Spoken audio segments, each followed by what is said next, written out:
I just spent the past week at the National Speakers Conference in Salt Lake City.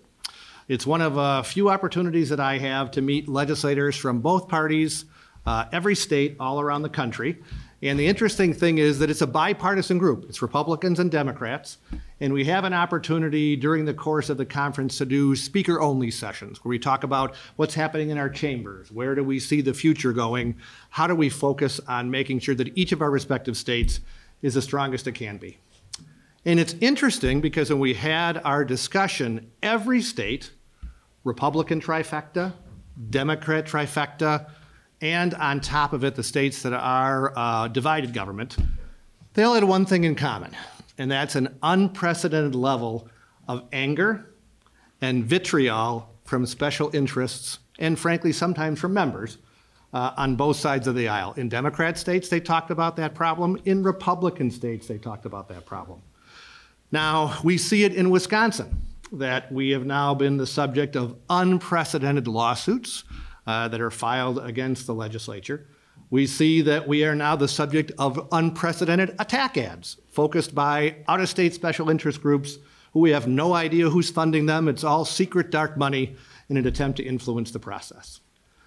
Well, I had some time as I thought about things over the course of the past week and the past weekend to say, after discussing this with my colleagues on both sides of the aisle, how do we do something different? How do we try to make it so that the anger and the vitriol, at least in one place at one time, has the ability to take it down a tone?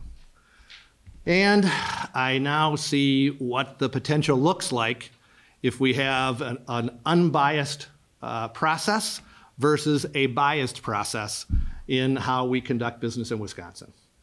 I am still hopeful that as we go through the process that Justice Protasiewicz will have the opportunity to recuse herself on a case that she's already pre-decided, right?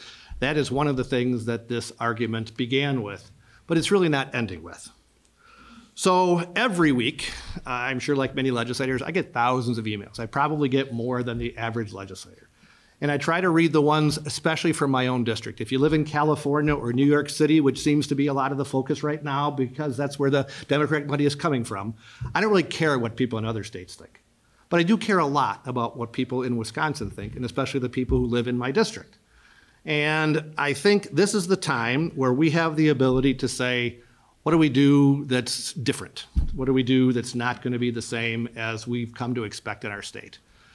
So after thinking about it quite a bit, I think it makes sense for us to save the money that the taxpayers would have to waste on lawsuits. I think it makes sense to save the money that the Democrats are raising from out-of-state special interests to attack Republicans and use it for something that's better and more productive for our society, perhaps bringing down the temperature. So today, Republicans are announcing that we are introducing Iowa-style nonpartisan redistricting today. We are going to directly refer that to the floor through a special order. It'll come up for a vote on Thursday.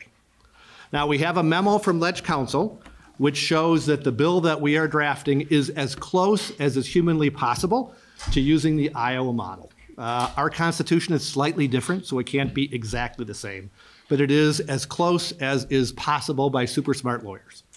What we will do by adopting this bill today, hopefully, it means that we will take all of the money that has been wasted by the liberal interests suing us over the maps, and instead we get to say we don't need to waste those taxpayer dollars because we can adopt a process that has been used flawlessly in Iowa. They've had it 5 times in Iowa. Every time the legislature has actually found a way to get consensus and had a bill signed by the governor. Under this process, the legislature will still draw the maps, but it'll be the nonpartisan professional staff, which you ask any legislator in both parties would say do an exemplary job and really truly are nonpartisan. They will bring the bill forward to the legislature. It will be adopted by the legislature and signed by the governor, and this will all take effect for the 2024 election cycle. So it's not something in the future. It's something that all of us can rally around. I have heard for decades my Democratic colleagues say, just give us a vote. Bring the bill forward. Let us have the gold standard Iowa-style redistricting. Well, that's what we're going to do on Thursday.